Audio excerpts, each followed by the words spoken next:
에서 45절까지입니다. 민수기 14장 26절에서 45절까지 우리 다 같이 한 목소리로 함께 합독하도록 하겠습니다. 함께 읽겠습니다. 시작.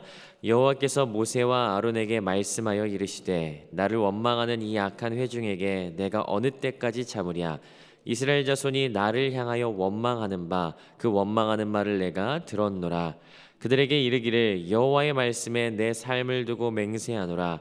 너희 말이 내 귀에 들린 대로 내가 너희에게 행하리니 너희 시체가 이 광야에 엎드러질 것이라. 너희 중에서 20세 이상으로 계수된 자 곧 나를 원망한 자 전부가 여분네 아들 갈렙과 눈의 아들 여호수아 외에는 내가 맹세하여 너희에게 살게 하리라 한 땅에 결단코 들어가지 못하리라. 너희가 사로잡히겠다고 말하던 너희의 유아들은 내가 인도하여 드리리니 그들은 너희가 싫어하던 땅을 보려니와 너희의 시체는 이 광야에 엎드러질 것이요 너희의 자녀들은 너희 반역한 죄를 지고 너희의 시체가 광야에서 소멸되기까지 40년을 광야에서 방황하는 자가 되리라. 너희는 그 땅을 정탐한 날수인 40일의 하루를 1년으로 쳐서 그 40년간 너희의 죄악을 담당할지니 너희는 그제서야 내가 싫어하면 어떻게 되는지를 알리라 하셨다 하라. 나 여호와가 말하였거니와 모여 나를 거역하는 이 악한 온 회중에게 내가 반드시 이같이 행하리니 그들이 광야에서 소멸되어 거기서 죽으리라. 모세의 보냄을 받고 땅을 정탐하고 돌아와서 그 땅을 악평하여 온 회중이 모세를 원망하게 한 사람 곧 그 땅에 대하여 악평한 자들은 여호와 앞에서 재앙으로 죽었고 그 땅을 정탐하러 갔던 사람들 중에서 오직 눈의 아들 여호수아와 여분네 아들 갈렙은 생존하니라. 모세가 이 말로 이스라엘 모든 자손에게 알림해 백성이 크게 슬퍼하여 아침에 일찍 일어나 산 꼭대기로 올라가며 이르되 보소서 우리가 여기 있나이다. 우리가 여호와께서 허락하신 곳으로 올라가리니 우리가 범죄하였음이니이다.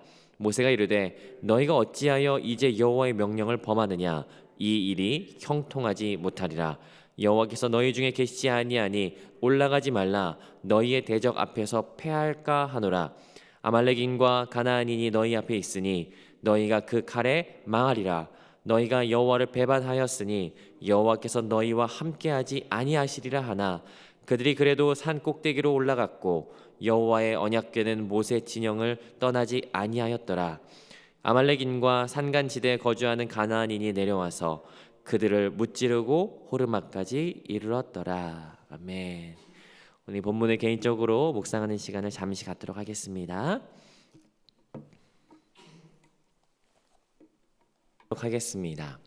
우리는 마태복음을 묵상하고 다시 민수기로 돌아와서 민수기 함께 묵상하고 있습니다. 민수기는 성경의 네 번째 책으로 민수, 사실 민수라고 하는 것은 백성의 수를 센다라고 하는 의미죠. 여기에서 이름이 가져오게 되었습니다. 하지만 민수기 전체를 이해하는 데는 이 민수기라고 하는 이름은 조금 아쉬움이 있는 것 같아요. 오히려 히브리어 제목인 베미드바르라고 하는 그 내용이 훨씬 더 의미를 잘 전달하는 것 같습니다. 히브리어 제목인 베미드바르라고 하는 것은 광야에서라고 하는 의미를 가지고 있죠. 민수기는 사실 광야에서 일어난 일을 담고 있습니다. 이 광야를 어떻게 지나갈 것인가? 끝이 보이지 않고 아무것도 없는 이 광야에서 과연 우리가 어떤 인도자를 통하여 이 광야를 빠져나갈 수 있을 것인가? 이것이 민수기를 가장 잘 보여주는 표현인 것 같습니다. 오늘 우리는 민수기 14장을 같이 함께 묵상하고 있어요. 아마 성경에서 아담의 실패 이후로 가장 뼈아픈 실패라고 한다면 아마 이 민수기 14장이지 않을까 싶습니다. 12명의 정탐꾼 중에 10명의 정탐꾼이 가나안 땅에 대한 부정적인 보고를 했고요. 그 부정적인 보고 때문에 마음이 술렁이었던 그 백성들은 하나님 앞에 불평하게 되는 것을 보게 되죠. 그리고 결정적으로 민수기 14장 4절에서 이렇게 이야기해요. 우리가 하나님을 따라가자가 아니라 우리가 한 지휘관을 세우고 애굽으로 돌아가자라고 이야기를 하는 거죠. 그때 아니다, 그 땅은 우리의 밥이다 라고 이야기했던 여호수아와 갈렙이 있었지만 오히려 그렇게 말하는 그 둘에게조차 돌을 들어서 치려고 했던 그 백성들의 모습이 이 14장 가운데 드러납니다. 그 긴급한 상황 가운데 하나님께서 영광 가운데 임재하시며 말씀하시기 시작하셨죠. 니네 안 되겠다. 내가 다른 민족 들어서 쓰겠다라고 말씀하셨어요. 그러자 모세는 이번에도 하나님 앞에 나아가 중재하는 장면이 드러나죠.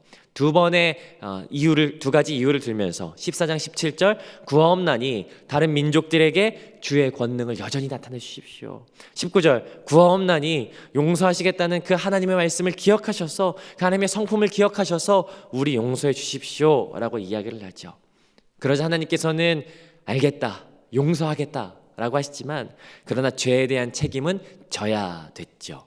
그 책임이 무엇인지 그리고 그 이후에 어떻게 되는지가 오늘 본문의 내용이겠습니다. 오늘 본문은 세 가지 장면으로 나눌 수가 있을 것 같아요. 26절부터 35절까지 이스라엘이 져야 되는 책임, 그 선고가 들어가요. 그리고 36절부터 38절은 정탐했던 그 12명이 어떠한 결과, 어떠한 처분이 내려지는지, 어떠한 선고가 내려지는지가 드러납니다. 그리고 마지막으로 38절부터 45절까지는 이 선고를 들었던 이스라엘 사람들의 반응이 나타나 있죠. 자, 먼저 앞에 단락부터 함께 말씀을 살펴보도록 하겠습니다. 26절부터 35절까지를 살펴보는데요. 26절부터 35절까지는 어제 본문이었던 20절, 25절을 한 번 더 반복하는 내용입니다. 조금 더 확장해서 이야기하고 있어요. 어제 단락과 오늘 단락은 마찬가지로 이런 구성을 가지고 있어요. 심판의 근거, 그리고 심판의 내용, 그리고 심판에 대한 예외, 그리고 마지막으로 선언으로 마무리가 되고 있는 것을 보게 됩니다. 먼저 심판의 근거가 무엇이었는지 우리 26절부터 28절까지를 한번 같이 읽어보도록 하겠습니다. 26절, 28절 함께 읽겠습니다. 시작. 여호와께서 모세와 아론에게 말씀하여 이르시되 나를 원망하는 이 악한 회중에게 내가 어느 때까지 참으랴. 이스라엘 자손이 나를 원망하는 그 원망하는 말을 내가 들었노라. 그들에게 이르기를 여호와의 말씀에 내 삶을 두고 맹세하노라. 너희 말이 내 귀에 들린 대로 내가 너희에게 행하리니. 아멘. 여기에는 하나님이 심판하시는 근거가 드러납니다. 어제 본문에서도 하나님께서는 이들을 심판하시는 이유를요, 니네가 10번이나 나를 시험하고 목소리를 청종하지 않았다라고 이야기를 하셨어요. 랍비 문헌에서는 실제로 그 10번을 세서 기록하고 있긴 합니다. 바로의 군대가 쫓아올 때 마라의 쓴물 앞에서 신광야 등등등 해서 막 10가지를 다 열거하는데 굳이 10번을 다 열거하지 않는다 하더라도요, 오늘 본문을 본다면 딱 한마디로 이들의 심판의 근거가 뭔지를 알 수가 있어요. 그게 뭡니까? 하나님을 원망했다는 거예요. 하나님께. 그리고 이렇게 말씀하시죠. 그리고 내가 그 원망을 들었다라고 말씀하세요. 그건 다른 게 아닙니다. 14장 1절부터 5절까지의 내용인데요. 뭐라고 원망했냐면요, 우리가 엊그제 본문이긴 하지만 1절부터 5절까지를 보면 크게 세 가지였어요. 2절에 보니까 야, 우리가 광야에서 죽는 게 나을 뻔했다라고 이야기했어요. 3절에 보니까 두 번째, 우리의 자녀들이 고통당하겠다. 또 세 번째, 3절에 나타나요. 야, 우리가 칼에 맞아 죽겠다라고 그렇게 불평하고 원망했어요. 그러자 하나님께서 뭐라고 하시냐면요, 28절 이렇게 말씀하세요. 오늘 본문입니다. 28절 함께 읽어보겠습니다. 시작. 그들에게 이르기를 여호와의 말씀에 내 삶을 두고 맹세하노라. 너희 말이 내 귀에 들린 대로 내가 너희에게 어떻게 하겠다고요? 행하리니 라고 하세요. 하나님 뭐라고 하시냐면요, 야, 내가 다 들었어. 내가 들은 대로 너희한테 그렇게 행해 줄 거야 라고 말씀하세요. 광야에서 죽는 게 나을 거라고 했냐? 29절 32절 보니까 너희의 시체가 광야에서 엎드러질 거야. 33절 35절 보니까요, 너희의 시체가 광야에서 소멸될 거야 라고 말씀하세요. 여기 시체라고 하는 말은요, 페게르라고 이야기하거든요. 그냥 너희가 광야에서 자연사할 거야 라는 말이 아니에요. 이 페게르라고 하는 말은요, 전쟁이 끝난 다음에 여기저기 흩어져 있는 시체를 지칭할 때 쓰는 단어예요.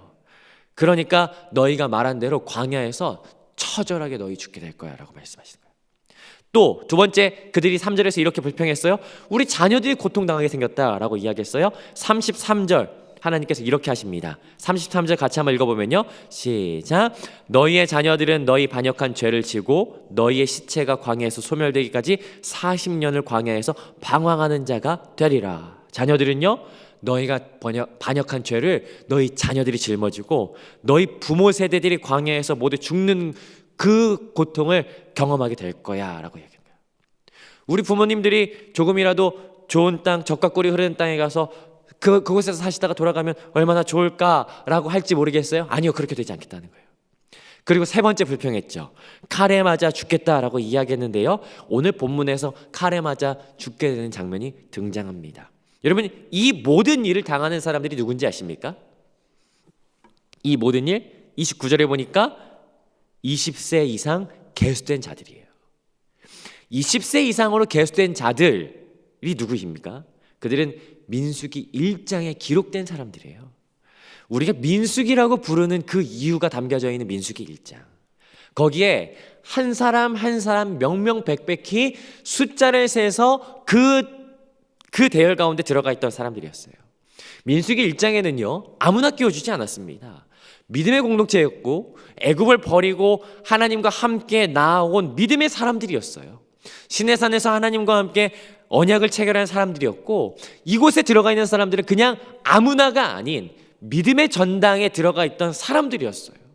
그러나 안타깝게도 민수기 1장은 믿음의 전당이 아니라 사형 집행 명부가 되어버립니다. 여러분, 안타깝지 않습니까? 약속의 땅에 들어갈 사람들이 광야에서 죽어갈 사람들로 바뀌어버리게 된 것이었어요. 이렇게 된 데는 그 이유가 있죠. 그것은 10명의 정탐꾼으로부터 시작되어진 악평에서부터 시작되었습니다. 그래서 사실 리더십이 중요합니다. 리더십이 무슨 말을 하느냐에 의해서 사실은 따라가는 사람들의 마음이 좌지우지 될 수가 있어요.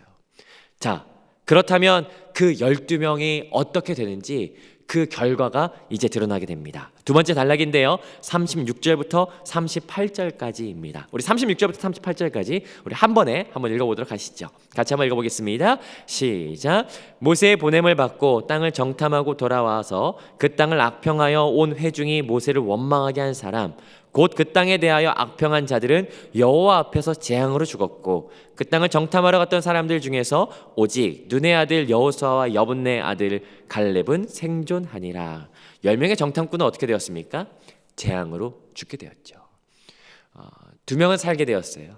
여호수아와 갈렙은 살게 되었죠. 결론이 갈리는 걸 보게 돼요. 어떤 사람은 그렇게 얘기할 수 있죠. 에이, 믿음 없어서 죽었네. 아니요, 그렇지 않아요. 여기 등장한 12명은요, 하나같이 동일하게 어줍잖은 사람들이 아니었습니다. 13장 4절부터 15절까지 12절에 의해서 한 사람의 한 절씩 소개된 각 지파의 우두머리였고 네로라 하는 지휘관이었어요. 얼마나 믿음이 좋았기 때문에 한 지파에서 수장으로 세웠겠습니까? 얼마나 탁월했길래 한 지파에서 대표로 선출되었겠습니까? 그러나 안타깝게도 결론이 엇갈리는 것을 보게 돼요. 어떤 사람은 죽었는 거 아니, 어떤 사람은 생존하는 것을 보게 됩니다. 그 갈리게 되는 갈림길에는 원망으로 이끌었느냐 아니냐가 드러나 있죠. 어떤 사람은요, 회중을 원망의 길로 이끌었습니다. 그러나 어제 본문이었죠. 24절에 보니까 어떤 사람은 하나님을 온전히 따른 것을 보게 됩니다. 죽음과 생존, 이 갈림길을 우리가 보게 되는 것이죠. 그렇다면 오늘 우리가 이 말씀을 통해서 우리가 어느 길로 들어서야 할지 우리는 분명하게 알 수 있습니다. 이들이 어떻게 죽었는지는 몰라요. 그러나 성경은 이야기해요. 죽었다라고 이야기하는 것이에요. 그러나 아마 10명의 이 죽음을 아마 사람들은 목격했을 거예요. 백성은 아마 그것을 눈앞에서 보았을 것입니다. 그러자 마음이 다급해졌겠죠. 그래서 세 번째 단락이에요. 39절부터 45절까지 보니까 이들이 어떠한 태도를 보이는지 드러나 있습니다. 우리 먼저 39절부터 40절까지 함께 읽어보도록 하시죠. 39절 40절 함께 읽겠습니다. 시작. 모세가 이 말로 이스라엘 자손에게 알림에 백성이 크게 슬퍼하여 아침에 일찍 일어나 산 꼭대기로 올라가 이르되 보소서, 우리가 여기 있나이다. 우리가 여호와께서 허락하신 곳으로 올라가리니 우리가 범죄하였음이니이다. 모든 백성이 슬퍼했어요. 아마 깜짝 놀랐겠죠. 악평했던 그 10명이 그 자리에서 죽는 모습을 보니까 백성이 깜짝 놀랐으면서 그들이 두려움에 떨었을지도 모르겠습니다. 슬퍼했어요. 그러면서 이야기하는 것이에요. 하나님, 우리가 범죄했습니다. 회개죠. 그러면서 우리가 하나님께 올라가겠습니다라고 이야기하는 것이에요. 아마도 하나님께서 허락하신 곳은 가나안 쪽에 있는 어떤 땅을 의미하는 것 같아요. 가나안 방향의 한 산을 의미하는 것 같습니다. 그 산에 아침에 일찍 일어나 산 꼭대기로 올라가죠. 여러분 혹시 이 모습, 아침에 일찍 일어나서 산 꼭대기로 올라갔다, 이 모습 혹시 기억나시는 장면이 혹시 있지는 않으신지요? 출애굽기 19장에서 하나님과 언약을 체결할 때 이들은 아침에 일찍 일어나서 산 꼭대기에서 하나님을 배웁고 먹고 마셨다라고 한 장면이 출애굽기 19장에 등장해요. 이 장면이 오버랩되는 것을 우리가 알 수 있죠. 이건 마치 이들이 돌이키고 회개하고 눈물을 흘리는 장면 같아요.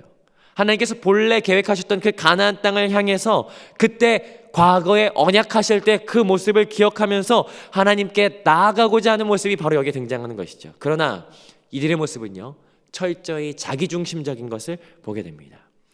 먼저 좀 살펴보면요, 39절 한번 보시죠. 39절에 크게 슬퍼했다라고 해요.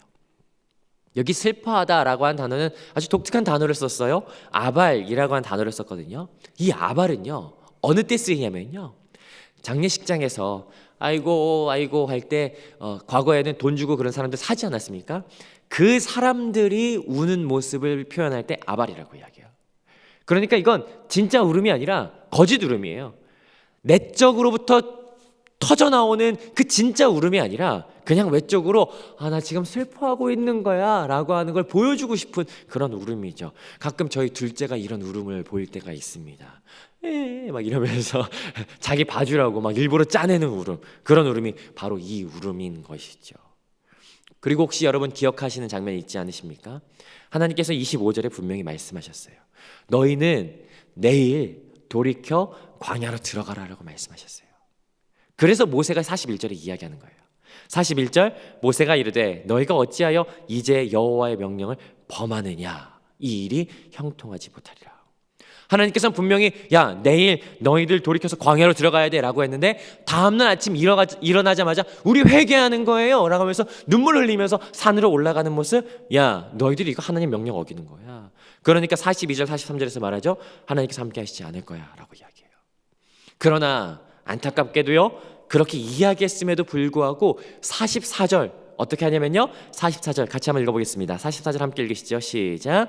그들이 그래도 산 꼭대기로 올라갔고 여호와의 언약궤와 모세는 진영을 떠나지 아니하였더라. 그래도 올라갔어요. 불순종의 장면이 드러나는 것이에요. 그때 성경은 갑자기 포커스를 그 진영으로 보여줍니다. 그때 그 진영에서 무엇이 보여집니까? 여호와의 언약궤와 모세는 그대로 있는 모습을 보게 되는 것이에요. 여러분 기억하십니까? 이스라엘의 진영은요, 이스라엘의 행진은요, 사람에 의해서 움직여지지 않았습니다. 사람이 먼저 출발하고 언약궤가 뒤따라오는 그런 일은 있지 않았어요. 행진은 항상 여호와께서 언약궤와 함께 앞서갈 때 함께 따라갔던 것이 행진의 원리고 법칙이었어요. 그럴 때는 이런 일이 있었습니다. 민수기 10장 35절인데요. 제가 읽어드리겠습니다. 궤가 떠날 때 모세가 말하되 여호와여 일어나사 주의 대적들을 흩으시고 주를 미워하는 자가 주 앞에서 도망하게 하옵소서 하였고, 하나님 여호와의 언약궤가 앞서갑니다. 하나님 일어나십시오. 주의 대적들을 흩으시옵소서. 저들이 도망가게 해주십시오. 이 일이 하나님께서 앞서가실 때 일어났던 일이었어요. 그러나 20세 이상 계수됐던 사람들은요, 자기들이 주장하며 먼저 올라가는 것을 보게 되죠. 아마 성경에 기록되지 않았지만 그러지 않았을까요? 지금 뭐 하는 거야? 내가 갈 테니까 빨리 언약궤 따라와! 이러지 않았을까 싶습니다. 그 결과 어떻게 되었냐면요, 45절이에요. 같이 읽어보겠습니다. 시작.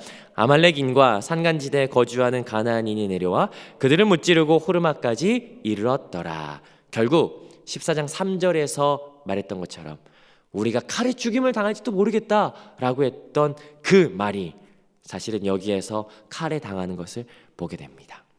그런데 그들이 이 칼에 죽임을 당하는 장소가 재미있어요. 호르마라고 해요. 호르마는 여러분 한 번쯤 들어보셨을 거예요. 진멸이라고 하는 의미를 지닙니다. 진멸시켜야 할 장소에서 이스라엘이 진멸당하는 것을 보게 되죠. 참 안타까운 결론입니다. 오늘 말씀을 정리해보면요, 이스라엘 백성은 그들이 불평했던 대로 광야에서 죽임을 당했고요, 자녀들이 고통을 당했고요, 칼에 죽임을 당한 것을 보게 됩니다. 오늘 이 본문을 통해서 여전히 자신을 스스로 인도자로 세우는 이스라엘 백성을 보게 되죠. 하나님의 분명한 말씀이 있었음에도 불구하고 여전히 자기의 마음대로 하고자 하는 민수기 1장에 계수되었던, 믿음의 전당에 계수되었던 사람들을 보게 됩니다. 그런데 여러분 그거 아십니까? 불순종하는 사람, 거역하는 사람은요, 사실 불신자가 아닙니다. 신자 중에 불순종하는 사람이 있는 거예요. 민수기 1장에 20세 이상 계수된 사람들은요, 그냥 불신자가 아니라 부르심을 받은 자들이었어요. 이 사람들은 어떻게 하나님께 나아가야 되는지 알고 있었어요. 이들은 약속의 땅이 어딘지도 알고 있었어요. 이들은 회개를 어떻게 해야 되는지도 알고 있었어요. 그러니까 산지로 가고, 그러니까 산꼭대기로 올라가겠다고 하고 그러는 거 아니겠습니까? 그 자리에서 불순종이 나와요.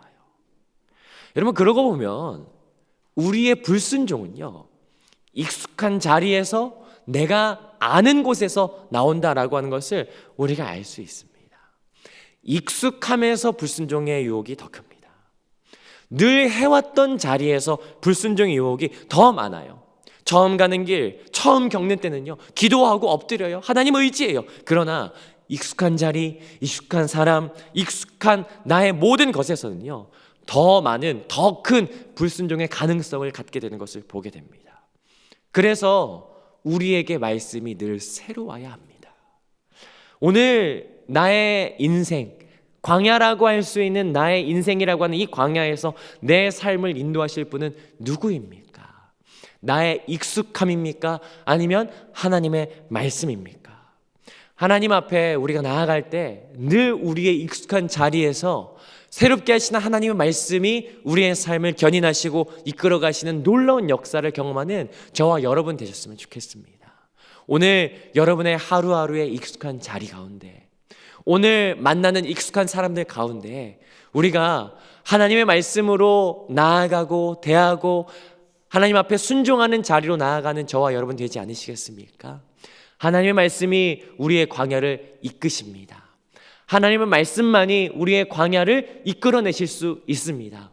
그 말씀 앞에 순종하시는 저와 여러분들이 되시기를, 그런 하루가 되시기를 주님의 이름으로 축복합니다. 우리 같이 함께 주신 말씀 가지고 함께 기도하도록 하겠습니다.